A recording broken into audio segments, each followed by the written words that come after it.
Cristología 2. Hoy es el tema, es el 6. Es el 6, ¿verdad? Y hoy vamos a estar tratando, seguimos con la obra de Cristo.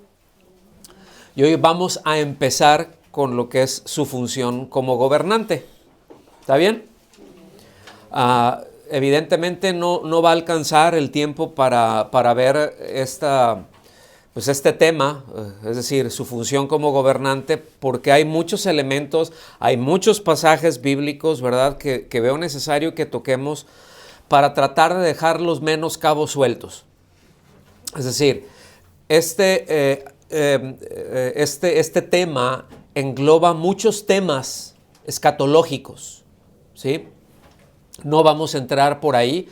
Necesariamente tendremos que tocar algunas cosas, pero no será el enfoque. Y bueno, repito, es muy amplio porque tiene muchas implicaciones, tanto históricas, en presentes, ¿verdad? Y otras pues, futuras, ¿no? Escatológicas. Entonces, les pido que me tengan paciencia, ¿verdad? Como siempre, que me tengan paciencia, que vamos a ir avanzando a paso corto, pero firme, ¿sí? Algo esencial que necesitamos tener siempre presente es que el propósito de que estemos aprendiendo esto no es para saber más, no es para llenarnos la cabeza, es para vivir mejor a Cristo, ¿sí? Para que podamos capturar más la esencia de lo que se trata vivir a Cristo, ¿verdad? El ser cristianos, reflejarlo a Él. Entonces, pues vámonos de lleno ahí. Vamos a entrar directamente a un pasaje de Mateo 26. Se los estoy proyectando aquí. Es Mateo 26 a partir del versículo 60. Es cuando estaban juzgando ya al Señor, ya previo a ser crucificado. Y dice, no lo hallaron a pesar de que se presentaron muchos falsos testigos. Bueno, o sea, no encontraron de qué acusarle, ¿no? Pero fíjense, habían falsos testigos, había todo un montaje, ¿no? Ahí, sembrándole evidencias. Híjole, cómo se parece luego a muchos sistemas judiciales, ¿verdad? Que conocemos. Versículo dice, bueno, seguimos ahí en el 60, dice, pero más tarde se presentaron dos. O sea, todo lo que estaban diciendo allá entre ellos es como que este dice y este se contradice, pero dice, luego llegaron dos. Dice, que dijeron, este declaró, yo puedo destruir el templo de Dios y en 3 días reedificarlo. Entonces, el sumo sacerdote, levantándose, le dijo, ¿no respondes nada? ¿Qué testifican estos contra ti? Versículo 63. Pero Jesús se quedó callado. ¿Cómo necesitamos aprender esto, verdad? ¿Cómo cuando vienen acusaciones que nos dicen, que nos sueltan acá, precisamente quedarnos callados, ¿no? Luego dicen, no, es que el que calla otorga. Pues aquí el Señor no estaba otorgando nada, ¿sí? Concedo, pero no otorgo, dicen entre los abogados, ¿no? Dice, y el sumo sacerdote le dijo, te ordeno por el Dios viviente que nos digas si tú eres el Cristo, el Hijo de Dios. Jesús le contestó, tú mismo lo has dicho. Sin embargo, a ustedes les digo que desde ahora verán al Hijo del Hombre sentado a la diestra del poder de Dios y viniendo sobre las nubes del cielo. Aquí les está haciendo referencia, voy a tratar de explicar esto, pero aquí les está haciendo referencia a Daniel 7 del 13 al 14. Yo les voy a pedir si por favor pueden asegurarse de tener sus teléfonos en silencio o en vibración o apagarlos, por favor. Distraen mucho a todos. Gracias. Daniel 7, del 13 y 14, se lee así. En esa visión nocturna, vi que alguien con el aspecto de un hijo de hombre venía entre las nubes del cielo. se acercó al anciano de días, fue llevado a su presencia y se le dio autoridad, poder y reino. Todos los pueblos, naciones y lenguas lo adoraron. Su dominio es eterno y no pasará. Su reino jamás será destruido. O sea, esa es una referencia a la venida, al gobierno de Cristo. Y él se lo citó ahí.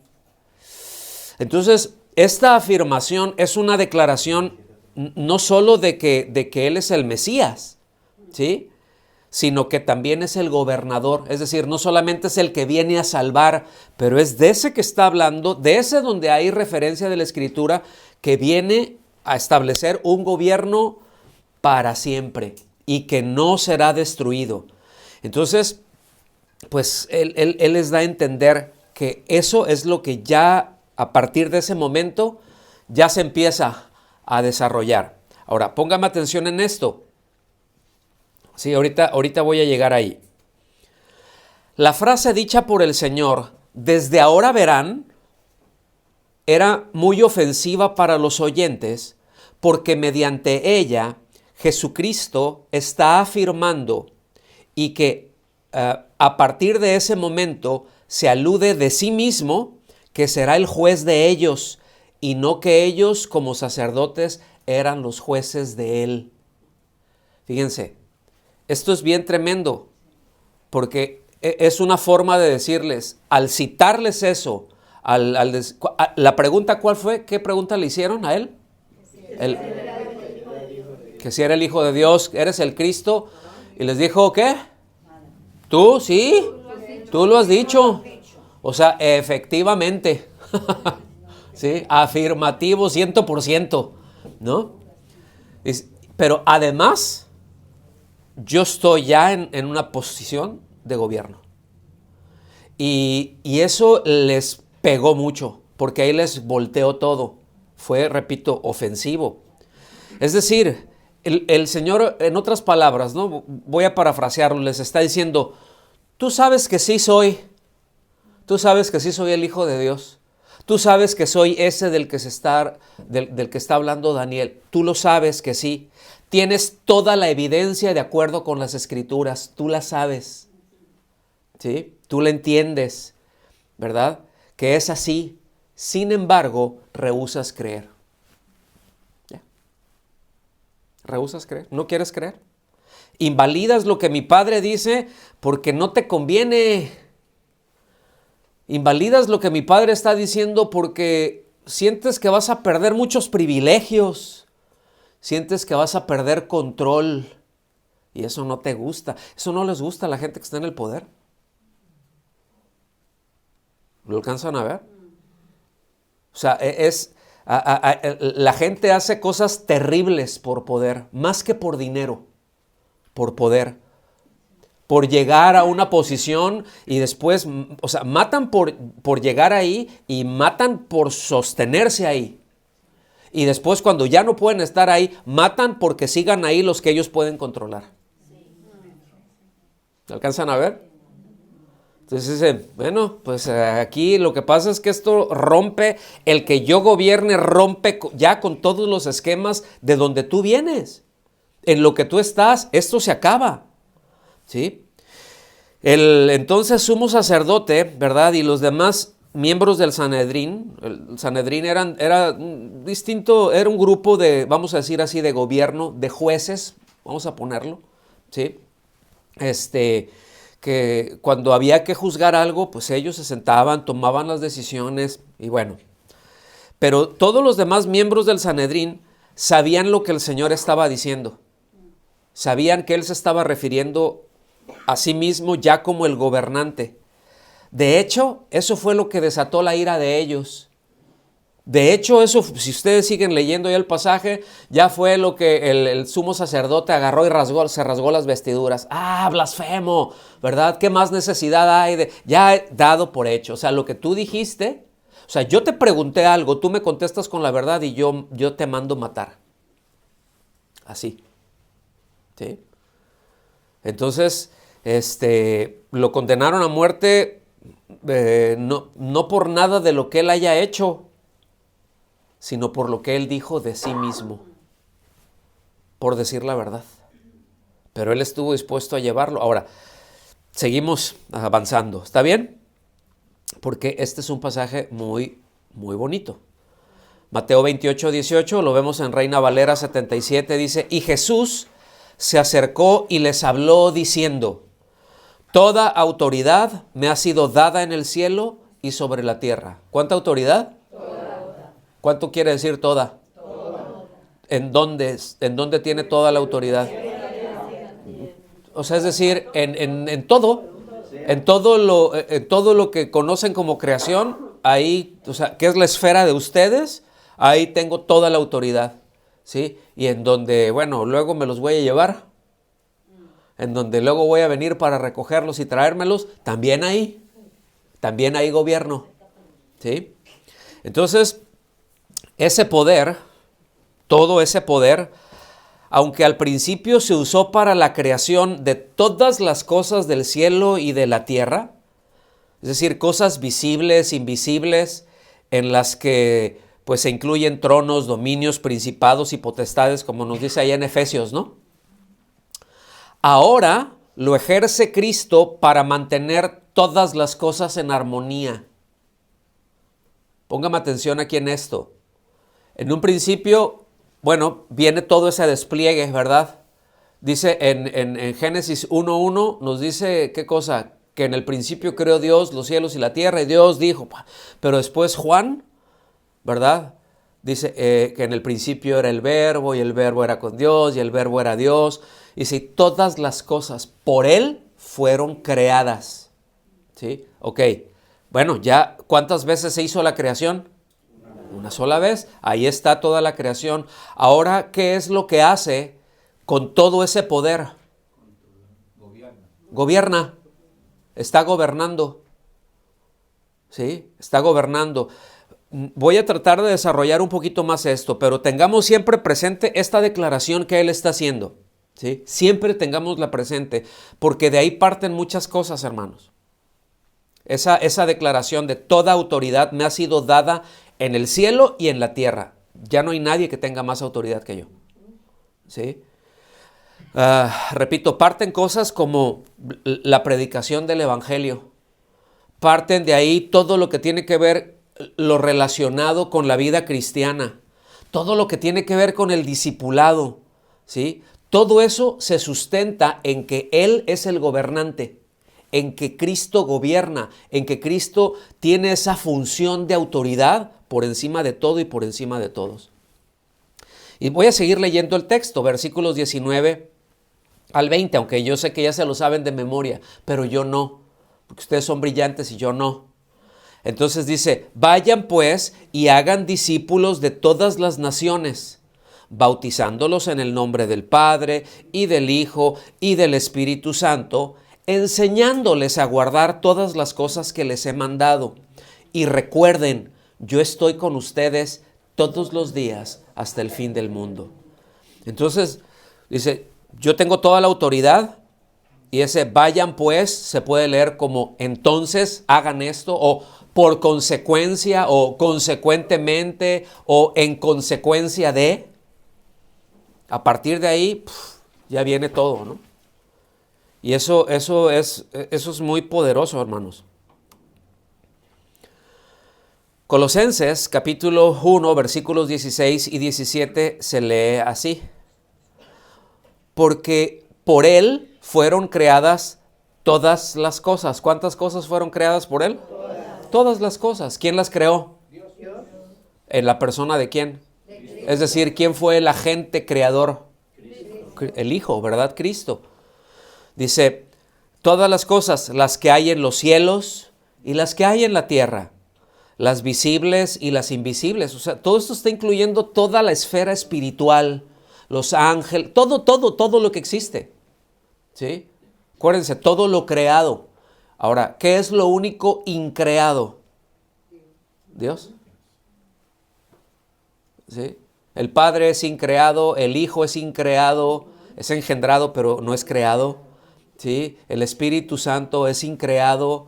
Otra vez, es un ser en tres personas. Entonces, seguimos leyendo. Dice, sean tronos, sean dominios, sean principados, sean potestades, todo fue creado por medio de Él y para Él. Es decir, toda la creación se dobla delante de Él y toda la creación está puesta para servirle a Él, para los propósitos de Él. Hace un par de semanas Rocío nos estuvo enseñando y lo vimos de que la manera en que glorificamos a Dios es caminar en sus propósitos para lo que nos creó, ¿verdad? Veíamos cómo glorifica la creación, cómo glorifica el sol a Dios. ¿Cómo la glorifica? Haciéndolo por lo que lo crearon. Dando la luz para lo que fue creado, para dar luz, para muchas cosas que tienen que ver aquí en la Tierra, ¿sí? Porque pues ese ya no, en otras galaxias ya el sol ya no funciona, no llega a tanto, ¿sí? Es una estrellita en toda la creación, fíjense qué tremendo, es una estrella nada más, ¿sí? En quién sabe cuántas galaxias conocidas y todas las que les faltan y que nunca las van a conocer, ¿sí? Dice, y Él es antes de todas las cosas. O sea, evidentemente lo que está hablando aquí es de la preexistencia de Cristo, ¿sí? Que nunca fue materia, que nunca fue creación, que nunca, ¿sí me explico? O sea, Él es antes de todas las cosas y todas las cosas tienen consistencia en Él. Literalmente dice, todas las cosas se conservan unidas, ¿sí? En Él. Es decir, en eso cuando habla que todo está unido, que todo tiene consistencia en Él, ¿a qué se está refiriendo? Que todo está sujeto a Él. Que si Él algo, o sea, si Él determina hacer algo, la creación lo va a hacer. Pero déjenme poner un ejemplo. Si Él dijera, bueno, se me ocurre, nada más, bueno, ahí con los terrícolas, ¿sí? Pero se me ocurre acercarles el sol un par de metros por ahí. ¿Qué pasa? ¿Qué nos pasa? Hacen chicharrón de nosotros. O sea, todo se destruye. O que dijera, a ver, lo voy a hacer un par de metros para atrás. Nos congelamos. No, voy a inclinar un par de grados nada más el eje. ¿Sí me explico? Ahora, todo está funcionando en donde Él lo dejó funcionando. Y Él tiene, a eso se refiere, esencialmente, Él tiene toda la autoridad y por eso Él lo tiene todo en armonía. ¿Sí? Lo tiene todo ahí. Ahora sí que todo bajo control, todo en armonía y está bien controlado. ¿Sí? Esto lo podríamos llevar, fíjense, todo esto que les mencioné, creo que ya nos dimos una idea, pero todo ese gobierno aún, ahorita hablamos de galaxias, pero aún lo podemos llevar a nivel molecular o lo podemos llevar incluso a un nivel atómico, o sea, al átomo. ¿Qué es lo que mantiene unido al átomo? La fuerza. Sí saben lo que es la bomba atómica, ¿no? Bueno, la bomba atómica lo que hace es que desencadena los átomos. O sea, hace que eso se suelten. Y lo que eso provoca es calor. Es decir, lo que eso provoca es energía. Y que nadie puede definir lo que es energía. ¿Sí? O sea, como tal, o electricidad, pues es un flujo. Sí, pero ¿qué es? Bueno, es fuerza. ¿Qué es? Entonces, eso es lo que hace la bomba atómica. ¿Sí? Un compuesto llega y de un pedazo de ahí de metal, ¿verdad? Que son un montón de átomos, un pedacito, nada más con un pedacito. Lo que hace eso es activa, ¿verdad? Que todos los átomos de ese pedazo, de ese metal, por ejemplo, se expandan, que se salgan, que ya no estén pegadas.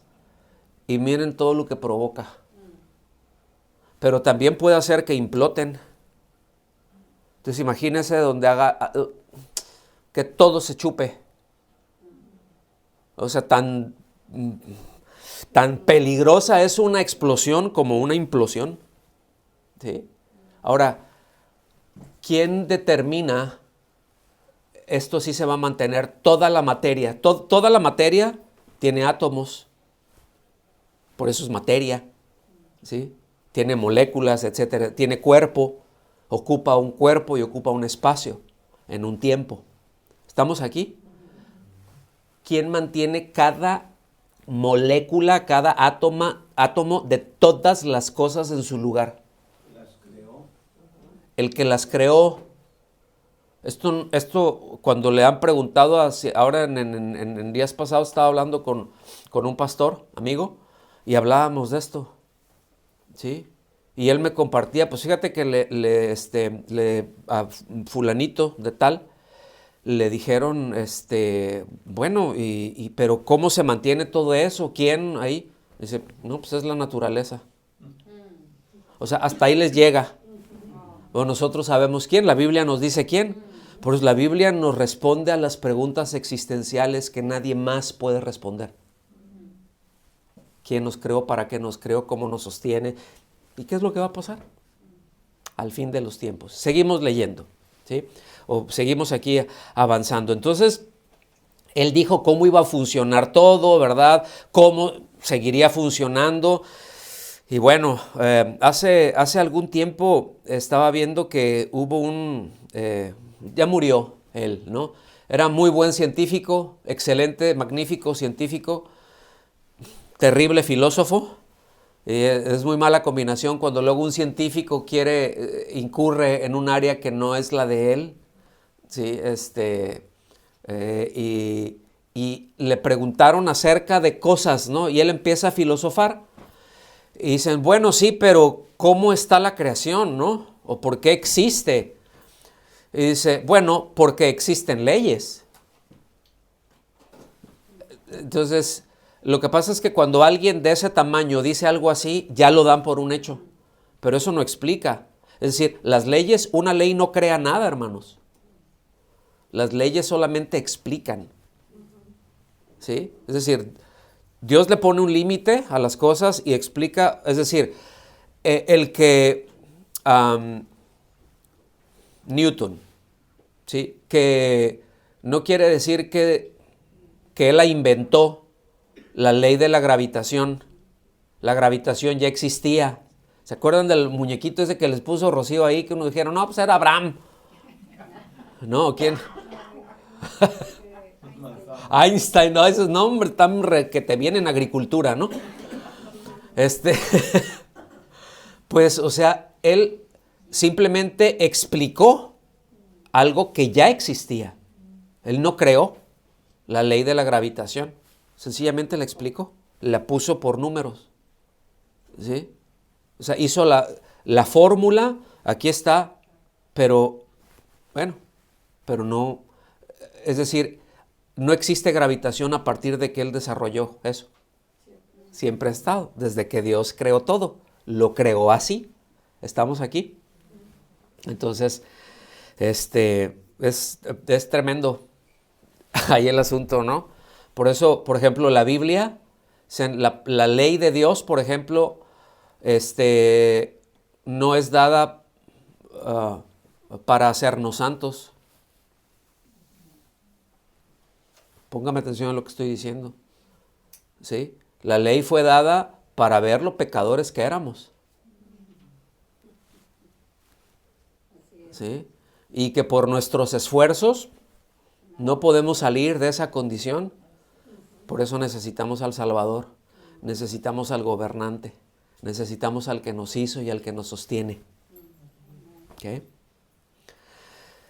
El hecho de que Cristo tomó posesión de su cargo sobre todos los principados y señoríos, eso, bueno, ahí está en Efesios, entre otros, en Efesios 1, 20 y 21, indica que Él tiene completa autoridad sobre ellos.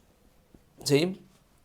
Del mismo modo, se nos dice que el Padre sujetó todas las cosas debajo de sus pies. Yo solamente estoy trayendo más textos que enfatizan el gobierno actual de Cristo sobre todas las cosas. Primera a los Corintios 15:27 dice, porque Dios ha puesto todo en sujeción bajo sus pies. Esa es una referencia a un salmo, ¿sí? Pero cuando dice que todas las cosas están sujetas a Él, es evidente que se exceptúa aquel que ha sometido a Él todas las cosas, ¿sí? ¿Quién sometió todas las cosas a Él? ¿Okay? Ahora, póngame atención, es evidente cuando dice todas las cosas, todo lo sujetó ahí, se está refiriendo a la esfera de la creación, ¿sí? Por eso exceptúa aquel que no es creado, que es increado. Entonces, esa expresión de sujetó todo debajo de sus pies es para referirse, es una expresión para referirse a un soberano a quien todos y todo está sujeto, ¿sí? Luego nosotros vemos, por ejemplo, aquí el rey, ¿verdad? Carlos, ¿es soberano? ¿Se le dice soberano? ¿Sí o no? ¿Es soberano o no? No le dicen no, el soberano. Es una manera de referirse a él como rey, pero no es absolutamente soberano. Él no puede hacer lo que él quiera, porque hay leyes. Él está sujeto a una ley. Estamos aquí, aún el rey. ¿Sí? Esto es una de las cosas que la Reforma recobró. No hay nadie por encima de la ley, ni aún el rey. Dicen, ni el Papa. Y el Papa decía, no, yo sí estoy por encima. ¿Sí? Pero bueno, a un rey que se quiso poner aquí por encima de la ley, rodó su cabeza literalmente. Vayan a la historia. ¿Se acuerdan de eso, de la guerra civil? ¿O no han pasado por ahí todavía? ¿No? Bueno, ahí se les recomiendo. Entonces, eso es lo que está hablando de él como soberano. Es decir, él tiene toda la capacidad para gobernar y él puede hacer todo lo que él desee hacer. Eso es de lo que se está refiriendo, nada más, ¿verdad? La dignidad que tiene como rey, como gobernante, ¿verdad? Esa dignidad, esa autoridad se manifiesta en él desde la obra redentora hasta la exaltación de todos los suyos. Pero en los evangelios representan a Jesús como rey, hablan del rey, ¿sí o no? Y a todo lo largo del Nuevo Testamento, en el Antiguo Testamento se le conoce, también se le habla a él como rey, como el que gobierna, ¿sí? El profeta Isaías había anticipado que vendría un futuro gobernador que se sentaría en el trono de David. Es decir, que sería descendiente de David por la promesa que Dios le dio a David. ¿Estamos aquí? Isaías lo dijo así, y todavía no es Navidad, ¿eh? Pues son de los versículos que luego vemos en Navidades, ¿no? El aumento de su soberanía y de la paz no tendrán fin. Es decir, es algo expansivo, es muy poderoso. Sobre el trono de David y sobre su reino, para afianzarlo y sostenerlo con el derecho y la justicia desde entonces y para siempre. Es decir, está hablando ya de un reino desde siempre hasta siempre. Dice, el celo del Señor de los ejércitos hará esto. Tremendo. ¿Qué es lo que lo va a hacer? Es decir, ¿cuál es la garantía de que todo esto iba a ocurrir? Ahora, ¿el celo del Señor a qué se refiere? ¿A que Dios es celoso como nosotros luego somos? Todos feos y... No, es ese celo santo, absolutamente santo, por la rectitud y por la justicia, porque ese es el carácter de Él. Debido a eso, fíjense, un paréntesis, uno de los argumentos que luego se dicen, ¿no? O que se tienen en contra del Señor es, pero ¿cómo cómo Dios, cuando se habla, por ejemplo, cuestiones apocalípticas, ¿no? Ya, y que va a destruir todo. Y cómo Dios, si es tan bueno, ¿por qué va a destruir? ¿Por qué va a condenar al pecado? ¿Por qué va a hacer todo eso? ¿Por qué si es tan bueno? ¿Por qué el juicio de Dios? Y la razón es la misma objeción. Es decir, la objeción que ponen es que si Dios es bueno, esa es la razón por qué un Dios bueno tiene que acabar con el mal. Pero es absolutamente justo, es absolutamente santo. ¿Me están siguiendo? El escritor a la carta a los hebreos, porque pues no se sabe quién es, ¿no? O quién fue, en el capítulo 1, versículo 8, aplica el Salmo 46, versículos 6 y 7 a Jesús, al Hijo de Dios. Y el mismo Jesús afirma que Él se sentará en el trono de la gloria. Es decir, Él está afirmando que Él es el que se va a sentar ahí. O sea, no es nada más alguien más dijo. Si no es cierto, alguien más lo dijo por inspiración divina, ¿verdad? Pero yo te estoy diciendo, ese soy yo. O sea, yo soy ese. Y eso nos lo deja en claro ahí en Mateo 19:28, Nueva Biblia de las Américas, se lee así. Jesús les dijo, en verdad les digo que ustedes que me han seguido en la regeneración, cuando el Hijo del Hombre se siente en el trono de su gloria, ¿okay? Bueno, ustedes se sentarán también sobre 12 tronos para juzgar a las 12 tribus de Israel. Bueno, aquí surge algo pues que va a ser importante meditar en todo esto. No vamos a entrar en la parte escatológica, ¿ok? No ahora. Pero de la misma manera que hay tendencias para pensar que, por ejemplo, la obra reveladora, o sea, Jesús como revelador, es algo del pasado. O sea, tú te encuentras, aún en la academia, te encuentras con esas líneas. No, bueno, la revelación, su obra reveladora, eso ya quedó atrás. Pero lo cierto es que sigue revelando, ¿no? O sea, nadie puede venir a Él si Él no se revela a ellos. O sea, la respuesta tiene que ser la misma que la de Pedro y los discípulos, ¿no? ¿Y quién dices tú? ¿Quién dicen ustedes que soy yo? Pues tú eres el Cristo, el Hijo del Dios viviente. Ay, pues qué inteligente y qué, ¿cómo sabes Biblia, Pedro? ¿Esa fue la respuesta? No, eso no te lo reveló. Ahora, ¿quién es el revelador perfecto de Dios? ¿Quién es el revelador de Dios? Cristo. Él es Él revela a Dios.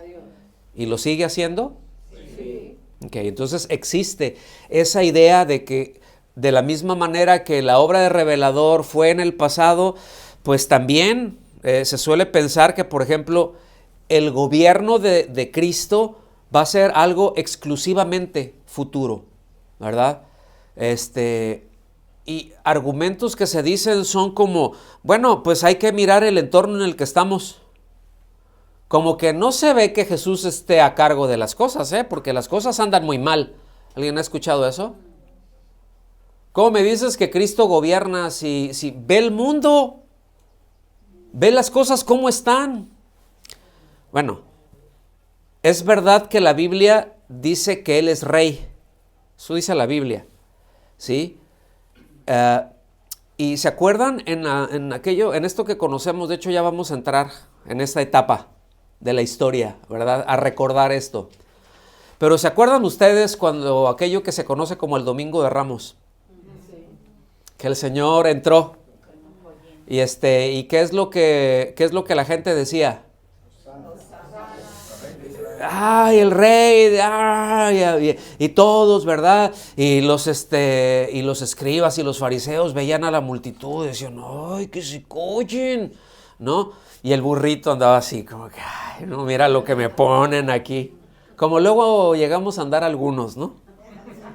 Así que sentimos que nos están elogiando a nosotros y más somos unos burros que la razón de que le pusieron el manto es para que no se llenara de pelos del burro el Señor, ¿no? Pero pues ahí va, y Hosana, y eso fue como abrir una ventanita del cielo nada más. Como para decir, ajá, él no negó nada de eso. De hecho, le reclamaron al Señor, ¿se acuerdan? Que le dijeron, cállalos. ¿Y alguien se acuerda cuál fue la respuesta de él? O sea, si estos se callan, o sea, aún la creación lo va a gritar. Entonces, fíjense, ahora, es cierto que también en la actualidad pareciera que hay muy poca evidencia práctica de que nuestro Señor gobierna sobre toda la creación. Pareciera. Eso enciérrenlo en comillas, ¿sí? Particularmente en los seres humanos. Es como que Él no gobierna. A ver, o sea, yo puedo hacer lo que yo quiera y a veces confundimos muchas cosas, pero vamos a ver. Tenemos que señalar, en primer lugar, que sí hay evidencia del gobierno de Cristo hoy en día. Sí la hay. En particular, el universo natural le obedece. Ya lo hablamos eso, ya lo tratamos, ¿verdad? Es decir, Él mantiene todas las cosas en orden, en armonía, no están las cosas pasando nomás. De hecho, cuando vemos todos desastres y cosas de esas, no tiene nada que ver con el diseño de Dios, tiene que ver con la intervención del hombre. Todo. ¿Sí? Todo eso tiene que ver con la mano del hombre, que quiere arreglar una cosa y cuando el hombre quiere arreglar algo, le echa a perder. O sea, cuando el hombre quiere arreglar lo que Dios hizo, cuando quiere mejorar lo que Dios hizo, ¿sí? Como Cristo es aquel a través de quien todas las cosas fueron hechas, San Juan 1:3, entre otros, y a través de quien todas las cosas continúan, está ahí en Colosenses 1:17, ya lo vimos, tiene el control de todo el universo natural. Fíjense bien, aquí, hermanos, necesitamos tener presente que de toda la creación, los únicos de toda la creación, el único quien tiene voluntad es ¿quién? El hombre. Es el ser humano. Los animales, no, es que sí, es bien voluntarioso, no, tienen instintos. Los animales tienen instintos. Sí, el hombre tiene voluntad. Ay, no, es que mira, es que me tiene confianza, sí, pero los animales no creen. Solamente es reflejo condicionado. ¿Sí? O sea, se acercan, están ahí con alguien que ellos se sienten seguros, que no se sienten amenazados. ¿Sí? Se someten a aquellos que ellos reconocen como una autoridad, que entienden todo eso. ¿Sí? Digo, no por una cuestión instintiva, no es una cuestión racional, no tienen raciocinio. ¿Sí? Solamente el hombre, en este caso. ¿Sí? Ya no vamos a entrar a la parte de los ángeles, que si tienen voluntad, que si no, la tienen y la utilizaron, pero es un cartucho, nada más. Ya no hay para atrás. ¿Se acuerdan? Pero ese es otro asunto. Entonces es muy adecuado, como les mencioné, la respuesta del Señor. Si yo los callo, aún las piedras. Y esto nos recuerda, ¿verdad?, la afirmación de los salmos. Por ejemplo, el Salmo 19, nos habla que los cielos cuentan la gloria de Dios. Hasta lo cantamos, ¿verdad? Son cosas que cantamos salmos, cantamos la palabra de Dios. Entonces, vean qué importante es esto y hacia dónde nos estamos enfocando ahorita, ¿sí? La pregunta es, ¿hay evidencias de un reinado de Cristo en los humanos en el mundo o del mundo moderno? Sí, el reino de Dios sobre el que Cristo reina está presente en la iglesia. Ahorita está en la iglesia, ¿sí? Nos dice la Biblia que Él es la cabeza del cuerpo. ¿Y ese cuerpo quién es? Bueno, en las Escrituras se dice mucho sobre la relación de Cristo, por ejemplo, con el reino futuro, lo que vendrá a ser el reino milenial, después cielos nuevos, tierra nueva. Repito, el tema es de lo más grande que ustedes se imaginan y tiene sus complicaciones también, ¿verdad? Y que Él iba a ser hecho rey sobre Israel, ¿verdad? Y Israel reinando sobre todas las naciones. Bueno, eso es escatología, eso es parte de la profecía, ¿sí? No el Israel que nosotros, aquí hago otro paréntesis, no el Israel que luego nosotros entendemos y ese que nos han vendido hoy en día, ¿sí? No me voy a meter mucho por ahí porque este es un tema muy importante. Pero lo cierto es de que existe una fascinación y un desconocimiento. Para poner un ejemplo, cuando alguien normalmente dicen, no, pues es judío, nosotros inmediatamente lo ligamos ¿con quién? Sí, pero lo ligamos, por ejemplo, un judío, un israelita, lo ligamos en descendencia, ¿con quién lo ligamos? Con Abraham, ¿sí? Con Abraham.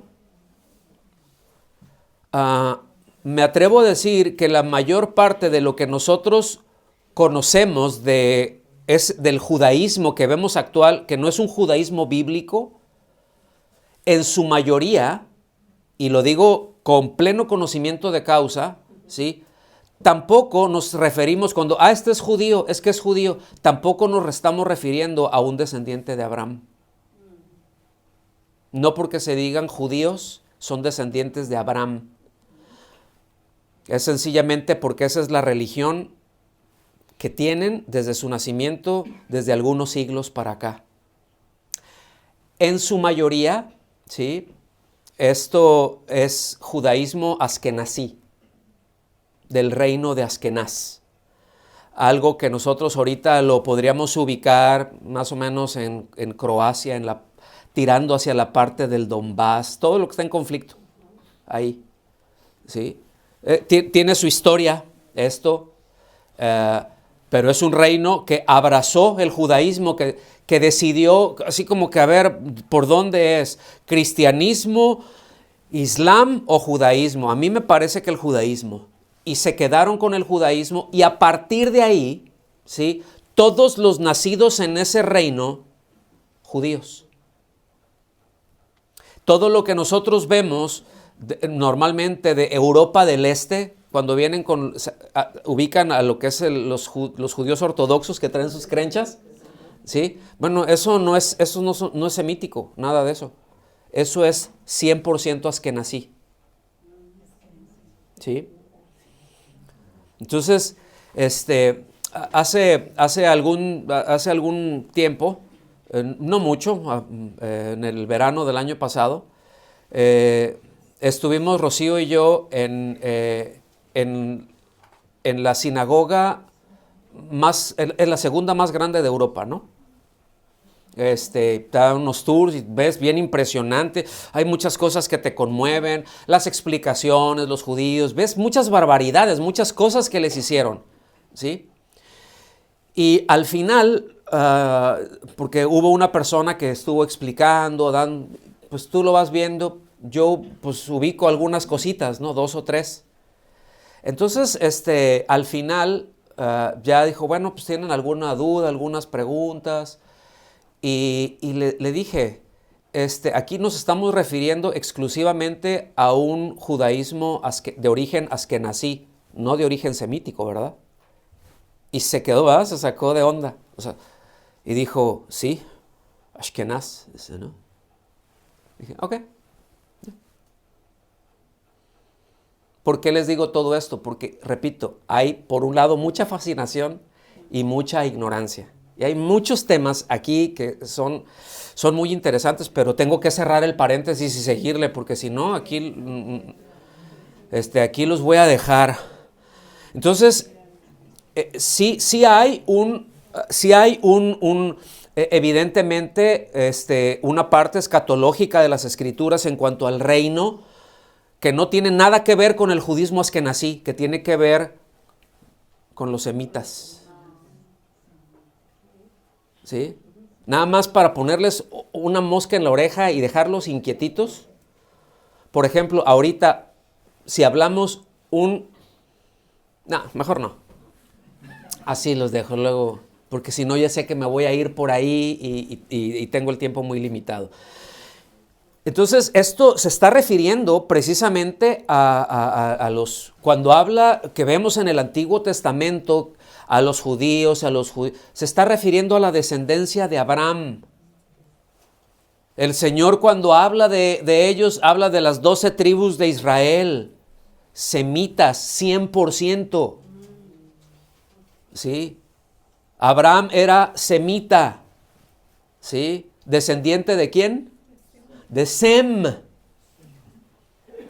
¿Okay? Los askenazíes no son descendientes de Sem. Los de esa región no son descendientes de Sem. No les toca ninguna de esas promesas. ¿Sí? O sea, es como alguien dice, bueno, yo nací bueno, voy a usar Rumanía. Yo nací en Rumanía, yo soy ortodoxo. O sea, como en cualquier otro. No, pues yo nací en México y soy católico. O en cualquiera de nuestros países de Hispanoamérica. O sea, es de nacimiento, yo ya soy esto. Y ninguno dice, bueno, yo soy italiano. Refiriéndose a Roma, ¿no? No sé si me explico, hermanos. Pero son cosas que sencillamente se trasladan, ¿no? Y que se asumen.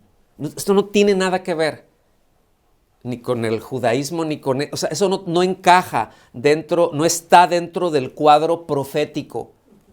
¿Ok? Para los que dicen, bueno, mi familia por generaciones, quizá por centurias, han practicado el judaísmo, por lo tanto yo soy judío. Sí, pero si no eres semita, no entras en el cuadro, en el cuadro escatológico del reino futuro. ¿Estamos aquí? Eres como cualquier gentil. Hola. Y como cualquier semita que necesita a Cristo. ¿Ok? No sé si me estoy dando a entender, hermanos. Ahora, en la edad presente, regresando, en la edad presente, y por medio de la exaltación, la cual el Padre lo colocó sobre todos los señoríos, por encima de todos, ¿verdad? Él es también la cabeza del cuerpo, ¿sí? ¿Y cuál es su cuerpo? Ok. Efesios 1, 22 y 23. Dios sometió, es exactamente es la misma idea, pero amplificada aquí de lo que vimos en 1 Corintios 15, 27. Dios sometió todas las cosas al dominio de Cristo. Y lo dio, ¿a quién? Cuando dice y lo dio, ¿se está refiriendo el dominio que se lo dio a la iglesia? A Cristo. ¿Sí? Y lo dio como cabeza de todo a la iglesia. ¿Quién es la cabeza entonces de la iglesia? ¿Quién es decir, por quien debe de filtrarse todo lo que tiene que ver con el desarrollo de la iglesia? ¿Quién es el dueño de la iglesia? Ninguna denominación es el dueño de la iglesia, ¿eh? Yo lo he dicho esto, lo voy a repetir. Todas las denominaciones son sencillamente un accidente histórico. Todas. La iglesia es una, nada más. ¿Sí? La iglesia es una. Dice, ¿quién se refiere esta? La iglesia, que es su cuerpo, ahí lo confirma, es la plenitud de aquel que lo llena todo por completo. Es decir, ¿en quién está la plenitud de Dios? En Cristo. ¿Y en dónde se manifiesta toda esa plenitud hoy en día? En los creyentes, hermanos. ¿Sí? Vean qué maravilla. Eso también lo podemos ver en Colosenses 1:18, ¿verdad? Entonces, esta cabeza es orgánica y real. Cuando nos referimos a orgánica, no es lo orgánico que vemos ahorita, ¿no? Sino que no es una cuestión institucional. La iglesia no es una institución, porque una institución es gobernada por un humano o por humanos, por el ser humano, ¿sí? La iglesia no es una institución, es ahí en donde muchos han fallado. Me atrevo a decir, y digo porque tengo los escritos, ¿no? O sea, el hecho de considerar el cristianismo y a la iglesia como la institución. Eso ha derivado problemas muy grandes que le conocemos como cristiandad. ¿Ok? En él están colocados, es decir, ¿en dónde?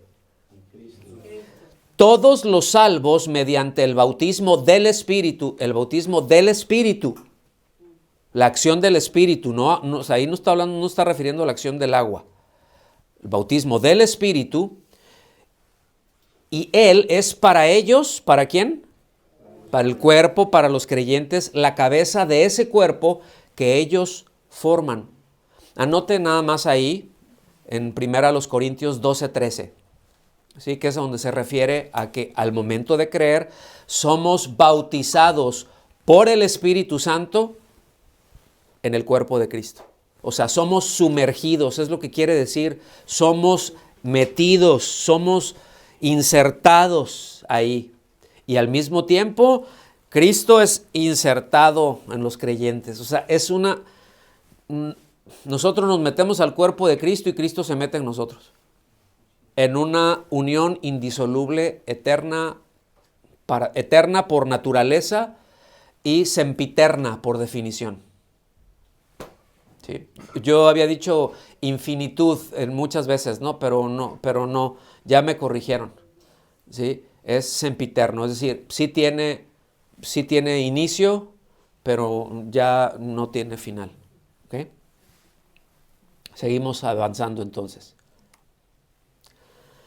Algo que hizo el comentarista, no es comentarista, es el teólogo Lewis Sperry Chafer, dice, la iglesia es el supremo plan celestial de Dios y el señorío de Cristo sobre ella es tan exaltado como pudiera ser aquello de que es preeminente en la mente del eterno Dios. A ver, otra vez. ¿Sí? La iglesia es el supremo plan celestial de Dios. O sea, es el plan, es lo que en mente, ¿sí? ¿Para qué? Ahora, ¿la iglesia para qué está? Para reflejar al Hijo. ¿En dónde? En el mundo. Dice, y el señorío de Cristo sobre ella, es decir, sobre la iglesia, es tan exaltado, o sea, está tan por encima de todo, como pudiera ser aquello de que es preeminente en la mente de Dios. O sea, no hay algo que Dios pueda pensar más alto que sujetar todo al Hijo.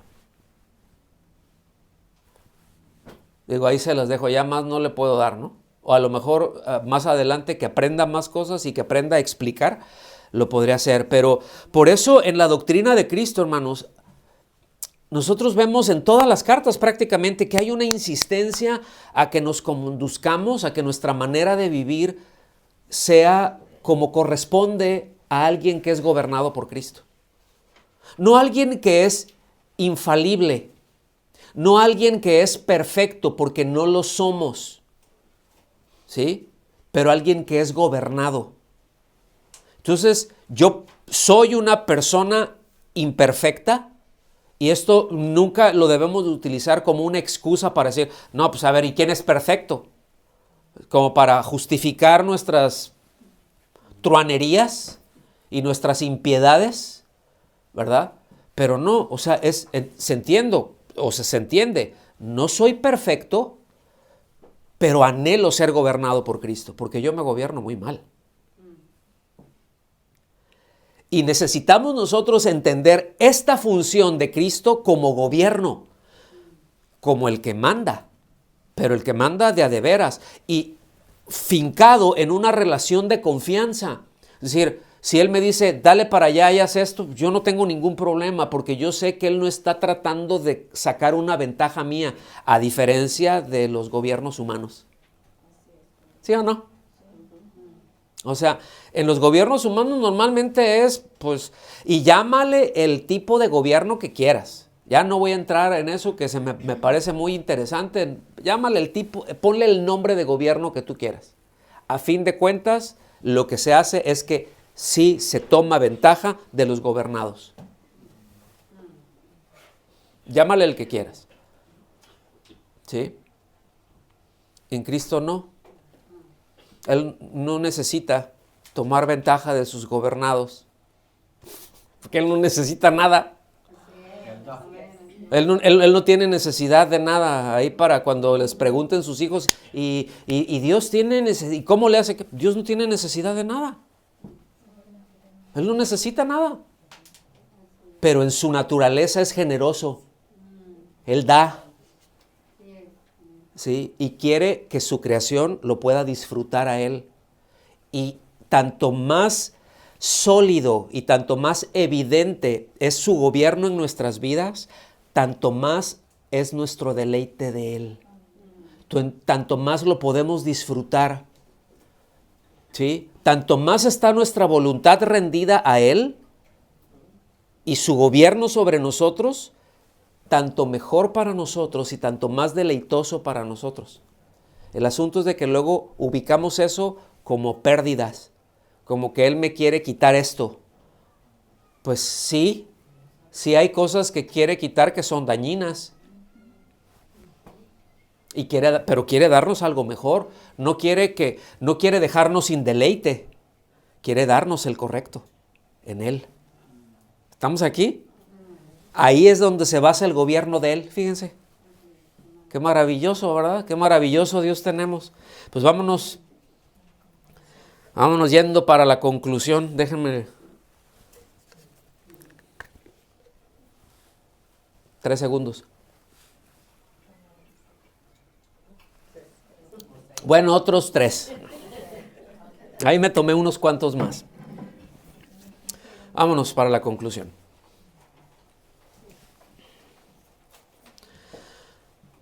Cuando el Señor estaba en la tierra, su reino estaba presente en los corazones de sus discípulos. O sea, Él estando aquí y los discípulos, bueno, ahí van. ¿Sí? Donde quiera que los creyentes de hoy en día estén, ¿cuántos creyentes aquí hay? Okay. El Salvador estará ejerciendo su función gobernadora porque están siguiendo su señorío. Es decir, estamos asumiendo que un cristiano, que un creyente, que un discípulo es gobernado. Entonces, fíjense qué poderoso es esto. A donde yo estoy caminando, también el gobierno de Cristo viene conmigo. Pero no es ese gobierno que luego han vendido, ¿verdad? Son reyes y somos acá y tú tienes la autoridad de Dios para decir y para hacer. No nos estamos refiriendo a esas payasadas, ¿sí? Y esa manipulación y esas mentiras de esos pandilleros del evangelio. No nos estamos refiriendo a esos.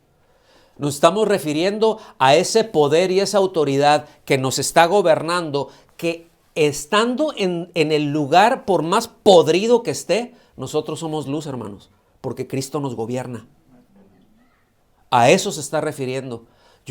Vamos y no es, ok, ya llegué, ya les llegó el gobierno de Dios a todos ustedes, ahora yo se los imparto. Eso es más falso que un quid de madera, ¿no? Que una libra de madera. ¿Sí me explico? Nada que ver. Donde la iglesia está, ahí está el gobierno, ¿sí? ¿Gobernando a todos los demás? No, es al creyente, pero ahí está presente. ¿Sí?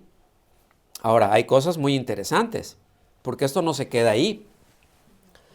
De acuerdo con esto, podemos ver entonces que el gobierno de Jesucristo no se trata únicamente de esa exaltación final, ¿verdad? Como lo menciona Pablo en Filipenses, que ahorita vamos a ir para allá. No es un asunto meramente escatológico, es decir, bueno, pues eso es profético, eso el gobierno de Cristo va a ser hasta después. Estamos, ¿sí?, en conexión con el paso final de su exaltación. ¿Sí? O sea, antes de la glorificación, ¿sí?, al regresar con todo su poder cuando su gobierno se completa. Entonces ya empieza a gobernar en la tierra y por eso viene un conflicto muy fuerte. Pero eso ya es otro asunto. ¿Sí? Ya estamos hablando donde, como hemos cantado y como dice la palabra, ¿verdad? O sea, cuando ya vendrá a juzgar a las naciones. Y quienes le rechazaron, dice, lo van a lamentar. Y un pasaje cuando se empiezan en Apocalipsis, cuando se empiezan a desatar los juicios, ¿sí? Ya en Apocalipsis, a partir de Apocalipsis 6, en donde, no recuerdo exactamente, pues está en el capítulo 6, me acordé ahorita, de que ya estén dando ya los juicios de Dios, o sea, ya juzgando, pero aquí es juzgando, es ya poniéndolos en paz, ¿sí? Que dice que habrá gente que saldrá, dice, aún de las, o sea, de las cuevas, y que dirán, o sea, que dirán a estos montes, ya que esto se acabe, caigan sobre nosotros. O sea, imagínate. ¿Okay? Pero el apóstol Pablo lo dice de esta manera. Por lo cual, muy conocido, pasaje que hemos utilizado mucho y lo seguiremos viendo hasta que lo entendamos bien. Por lo cual, Dios también lo exaltó hasta lo sumo. O sea, ya no hay más. Y le confirió, el nombre que es sobre todo nombre. Para que al nombre de Jesús se doble toda rodilla de los que están en el cielo y en la tierra y debajo de la tierra, y toda lengua confiese que Jesucristo es Señor, para gloria de Dios Padre. Ya hemos hablado de esto, no voy a detener más ahí, no está hablando de un gran avivamiento, ¿sí? ¿De qué es de lo que está hablando? Bueno, que se acerca un tiempo en que todo estará bajo su dominio, ya sea deseándolo y esperándolo ansiosamente, o sin desearlo y siendo reacios a ellos. Toda rodilla se doblará. Tú eres Señor, tú gobiernas, tú estás por encima, sí, pero too late para ti, mano. ¿Sí? ¿Lo alcanzan a ver? Entonces hay evidencia de que Cristo gobierna en su función como gobernante. Y que si preguntase, ¿y hay evidencia en nuestras vidas de que Él gobierna? Esa es la pregunta, ¿no?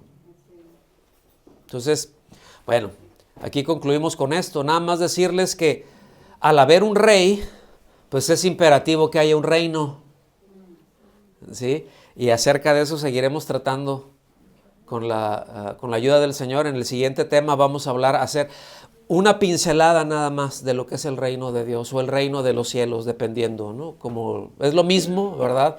El reino de Cristo, reino de Dios, reino de los cielos, es lo mismo, pero a todas las cosas que se refieren. No las alcanzaremos a ver todas, evidentemente, pero una buena parte, lo esencial para que lo podamos entender. Amén. Vamos a orar, a darle gracias a Dios. Gracias, Señor, por tu bondad, gracias por tu misericordia, por tu fidelidad. Gracias por tu gobierno sobre nosotros, Señor. Qué bueno que tú nos gobiernas, Señor. Qué bueno que tú eres el que dirige nuestras vidas cada día en mayor medida, Señor. Anhelamos, deseamos que tu gobierno crezca día a día en nosotros en primer lugar y ciertamente en los demás, pero que crezca tu gobierno tiene que ser en mí primero. Que pueda vivir de una manera en que refleje tu gobierno. Ese es nuestro deseo, Señor. Ese es el anhelo de tu iglesia. Eso es lo que la iglesia desea y lo que la iglesia necesita. Para lo que la iglesia fue hecha, por lo cual la iglesia te glorifica, Señor. Cumpliendo el propósito tan alto, tan supremo que tú tienes para ella. Te damos las gracias en el nombre de Jesús. Amén. Amén. Esse estado tu,